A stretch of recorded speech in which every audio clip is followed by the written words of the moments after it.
मार्च के first week में DCP Sanjeev Yadav की क्राइम ब्रांच की टीम को एक सूचना मिली थी कि दिल्ली में और नॉर्थ इंडिया में एक आर्म्स सप्लाई का एक गिरोह, एक सिंडिकेट यहाँ पर एक्टिव है और अभी भी लगातार वेपन सप्लाई किए जा रहा है। जो सूचना मिली थी उसमें था कि ये गिरोह करीब पिछले 7-8 महीने से यहाँ पर एक्टिव है और काफ़ी बड़ी मात्रा में ये वेपन सप्लाई कर रहा है इधर में, तो इस पर कार्रवाई होनी है। इस इंफॉर्मेशन को डेवलप किया गया और 13 मार्च को दरियागंज में दिल्ली 6 के इलाके में एक रेड की गई और उस रेड में 3 लड़के उठाए गए। इनके पोजीशन से 4 वेपन रिकवर हुए जो कि बहुत ही सोफिस्टिकेटेड पिस्टल थे। इसमें जो मेन लड़का जो उठाया गया था उसका नाम राहिल है। राहिल ये निहारिया मोहल्ला है एक, उसमें रहता है। इसके फादर का नाम उमर है।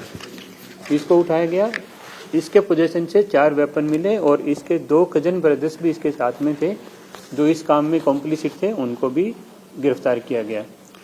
जब इससे इंफॉर्मेशन, इसकी इंटरोगेशन की गई और इससे बात किया तो पता चला कि एक सोनू गुप्ता नाम का लड़का जो जौनपुर का रहने वाला है, वो अभी इनसे 5 वेपन लेकर के अभी निकला है आधा घंटा पहले। तो ये सूचना भी क्राइम ब्रांच की टीम को प्राप्त हुई। इस सूचना पर काम करते हुए सोनू गुप्ता को उसी इलाके में, क्योंकि बहुत ज़्यादा दूर तक नहीं पहुंच पाया था, उसी नज़दीक इलाके में गिरफ्तार किया गया करीब 1-1.5 घंटे के अंतराल पर और उसके पोजीशन से 5 वेपन रिकवर हुए जो कि फिर से हाईली सोफिस्टिकेटेड और फॉरेन मेड वेपन थे। इनकी रिकवरी हुई, इनकी डिटेल्ड इंटरोगेशन किया, इनको कोर्ट की जो कार्रवाई होती है वो उसमें परस्यू किया गया। इनकी फर्दर इंटरोगेशन पर जब इन्होंने बताया कि आगे भी हमने वेपन सप्लाई किए थे, तो 17 तारीख को एक शहादरा में घनश्याम गन्नी नाम के आदमी को गिरफ्तार किया गया और इसके पोजीशन से 2 सेमी ऑटोमेटिक पिस्टल रिकवर हुई जो दोनों तुर्की देश से आई हुई हैं। PX-5 टाइप की जो वेपन है, बहुत ही ज़्यादा सोफिस्टिकेटेड वेपन है और इसको स्पेशल फोर्सेज ने इसको यूज़ किया है अपने ऑपरेशंस में। ये राहिल से ही वेपन लेता था और राहिल से वेपन लेने के बाद ये आगे अपने जो गैंगस्टर्स थे उनको ये सप्लाई करता था।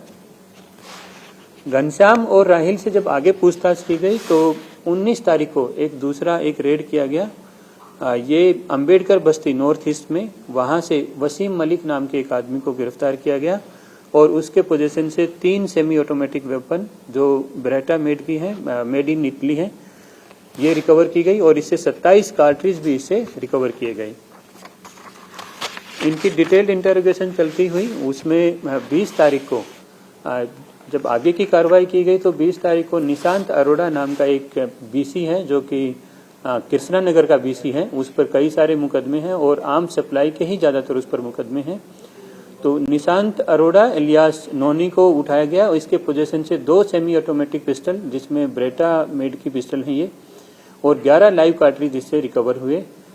इसको गिरफ्तार किया गया। इन्हीं की आगे की सूचना पर उसी दिन खुर्जा में भी एक साइमल्टेनियस रेड की गई जिसमें नवाब नाम के एक आदमी को अरेस्ट किया गया और उससे फिर 2 सेमी ऑटोमेटिक पिस्टल रिकवर हुई। ये पिस्टल भी ब्रेटा मेड की है जो मेड इन इटली है, इससे रिकवर हुई और 10 लाइव कार्ट्रिज इससे रिकवर हुए। 23 तारीख को अभी 2 दिन पहले जब इनसे फर्दर इंटरोगेशन हुआ तो एक मोहम्मद नोमान नाम के आदमी को अरेस्ट किया गया जो इस पूरे सिंडिकेट को, उसके कम्युनिकेशन नेटवर्क को संभालता था और हर एक वेपन के साथ एक मोबाइल किट एक सिम के साथ प्रोवाइड कराता था। जब वेपन का डिलीवरी फाइनल आदमी तक पहुंच जाता था तो मोबाइल फोन को भी डिस्पोज ऑफ कर देना और उस सिम को भी तोड़ देना था। ये सारा नेटवर्क नोमान प्रोवाइड कराता था। इसको अजमेरी गेट के इलाके से इसको गिरफ्तार किया गया और इसके पोजीशन से काफ़ी सारे सिम और मोबाइल फ़ोन रिकवर किए गए। 24 तारीख को कल सुबह में अर्ली मॉर्निंग में जब इनसे फर्दर इन्वेस्टिगेशन चल रही थी तो मोहम्मद नौसाद नाम के एक आदमी को सिकंदराबाद यूपी से बुलंदशहर से गिरफ्तार किया गया। इसके पोजीशन से एक सेमी ऑटोमेटिक पिस्टल बरामद हुई, रिकवर हुई पहले तो, जो ब्रेटा मेड की थी और इसमें 5 इससे लाइव कार्ट्रिज रिकवर हुए। इसको गिरफ्तार करके जब करसरी इससे पूछताछ की गई तो इसने कन्फेस किया कि इसके पास एक स्मॉल मशीन गन भी इसके पास है जो कि बहुत ही सोफिस्टिकेटेड वेपन है और बहुत ज़्यादा फायरिंग कैपेसिटी वाला वेपन है, चेक रिपब्लिक मेड है। तो इसने कन्फेस किया और बताया कि ये भी उसके पोजीशन में है, ये उसने रिकवर कराई और ये वेपन भी कल फिर दिल्ली पुलिस की क्राइम ब्रांच ने इसको रिकवर किया। सब मशीन गन है और ये चेक रिपब्लिक की है, बड़ी मशीन गन है, इसको रिकवर किया और इसके 15 लाइव कार्ट्रिज भी इससे रिकवर किए गए। नौशाद से जब पूछताछ में पता चला तो नौशाद ने बताया कि ये इमरान और कामरान नाम के 2 युवकों के साथ काम करता है और ये नेपाल से वेपन लाते हैं। नेपाल के रास्ते में इनको कई जगह इनको हेल्प मिलती है, इनके पूरा इसने अपने जो सिंडिकेट है उसके बारे में बताया।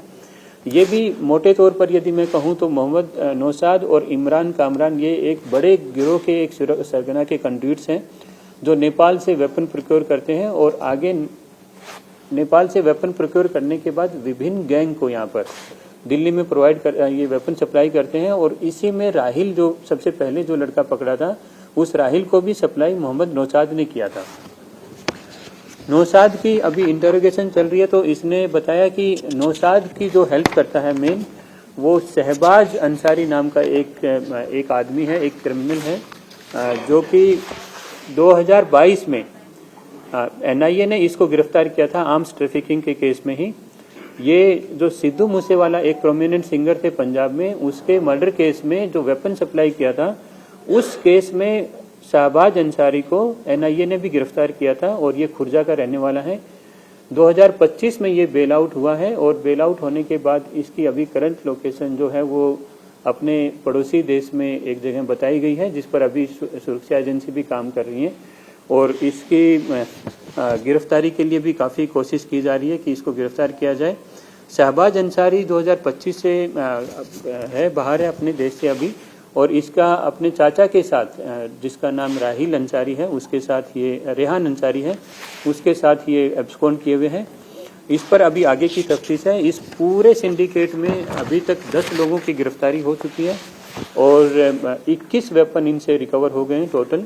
इसमें एक सब मशीन गन है, ये चेक रिपब्लिक मेड है। 20 पिस्टल इनसे सोफिस्टिकेटेड पिस्टल रिकवर हुई हैं जिसमें ब्रेटा इटली की मैन्युफैक्चर्ड है, टोरस है ब्राज़ील की मेड है, PX 5.7 है टर्किश मेड है और PX 3 है जो चाइना मेड है।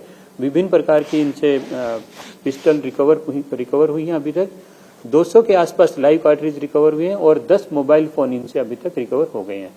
तो ये एक बड़ी कार्रवाई को अंजाम दिया। इसमें अभी आगे की गिरफ्तारी और होनी है, काम इसमें पेंडिंग है जिस पर काम क्राइम ब्रांच की टीम आगे काम करेगी।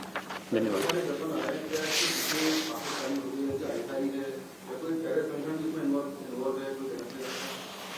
इसमें देखिए अभी तक की जो इन्वेस्टिगेशन आई है इसमें इतना मैं जरूर कहूँगा कि कुछ आईपी हैं जो एक्टिव हुई हैं और जो पाकिस्तान में कनेक्टेड हैं।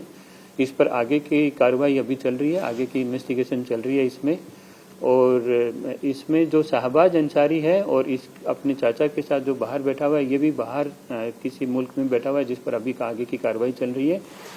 जो वेपन है वो नेपाल के रास्ते इन्होंने रूट किया अभी तक। जितने भी वेपन आए हैं ज़्यादातर वेपन नेपाल के रास्ते ये लेकर के आते हैं, बाहर से सप्लाई आती है। और बाहर से जो अभी तक पता चला है तो ये पार्ट्स में लेकर के आते हैं, कोई एक सिंगल वेपन ऐसे नहीं आता, पार्ट्स में लेकर के आते हैं। और इनकी जो असेंबली होती है वो असेंबली नेपाल में होती है और फिर नेपाल के रास्ते ये इंडिया में इसको स्मगल करते हैं। तो इस पर अभी आगे भी काम चल रहा है, तो इस पर जो जानकारी आएगी शेयर की जाएगी।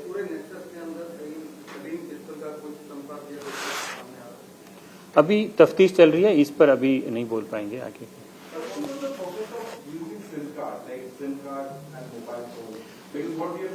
Just to maintain the sanctity of the operation so that the information doesn't get revealed to other persons.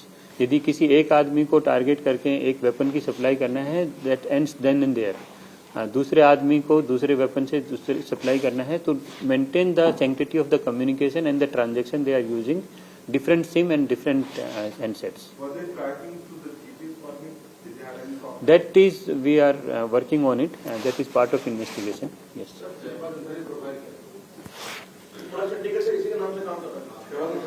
अभी तक की जो इन्फॉर्मेशन आई है उसमें शहबाज अंसारी इसमें मेन किंग पिन बताया गया है और ये आदमी कई सालों से पहले भी ये एक्टिव था, आर्म्स स्मगलिंग में ही ये रहा है। और जो 2022 का जो केस था जिसमें NIA ने इसको इन्वेस्टिगेट किया था, सिद्धू मूसेवाला का जो मर्डर केस था, उसमें इसकी आर्म्स प्रोवाइड कराने वाली भूमिका में इसकी गिरफ्तारी हुई थी। ये एक नॉन आर्म स्मगलर है जो एक, जैसे मैंने पहले भी बताया, शिवा नाम का एक और लड़का जौनपुर का है और राहिल को यहाँ पर प्रोमिनेंटली इन दो लोगों को सप्लाई करता है। और ये अभी बाहर बैठा हुआ है, बाहर से अपने पूरे नेटवर्क को कंट्रोल कर रहे हैं। और इसमें जो हमारे हॉस्टाइल कंट्रीज हैं उनकी खुफिया एजेंसी का रोल भी सामने आ रहा है अभी तक की इन्वेस्टिगेशन में। आगे इसमें काम चल रहा है, इसको आगे तफ्तीश में आगे बताया जाएगा।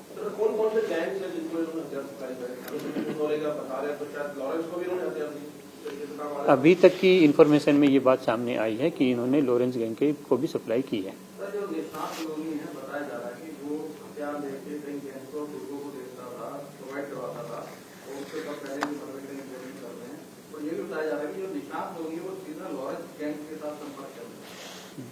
ये आपने जो बताया ये बात सही है और इस पर पुलिस भी काम कर रही है।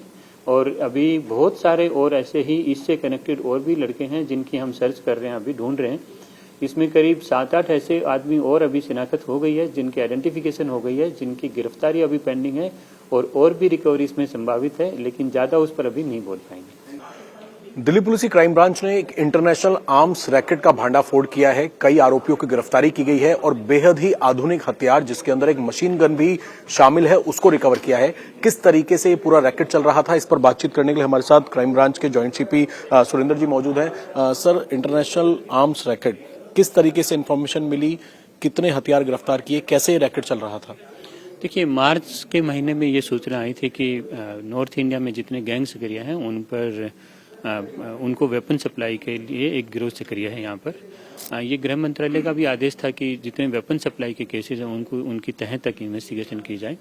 उसी में क्राइम ब्रांच की टीम ने काम करते हुए इस इन्फॉर्मेशन पर काम किया और 13 तारीख को 3 लोगों की गिरफ्तारी की गई जो पुरानी दिल्ली के रहने वाले थे। इसमें राहिल नाम का एक शख्स है जिसको गिरफ्तार किया गया, उससे 4 वेपन रिकवर हुए। उसी के बताई सूचना पर आगे काम करते हुए सोनू गुप्ता नाम के एक आदमी को पकड़ा गया और उससे 5 वेपन मिले। उसमें इनिशियल गिरफ्तारी को देखते हुए पता लगा कि ये बड़ा रैकेट है और इस पर आगे काम करने की जरूरत है। तो इसमें निशांत अरोड़ा, एक जो पुराना BC था, उसका भी इसमें इन्वॉल्वमेंट सामने आया, उसको गिरफ्तार किया गया, उससे भी वेपन की रिकवरी हुई। और अल्टीमेटली नौशाद नाम के एक आदमी को फिर हमने गिरफ्तार किया जो नेपाल से ये वेपन लेकर के आता था और दिल्ली में इन सभी गैंग को ये प्रोवाइड कराता था, वेपन सप्लाई करता था।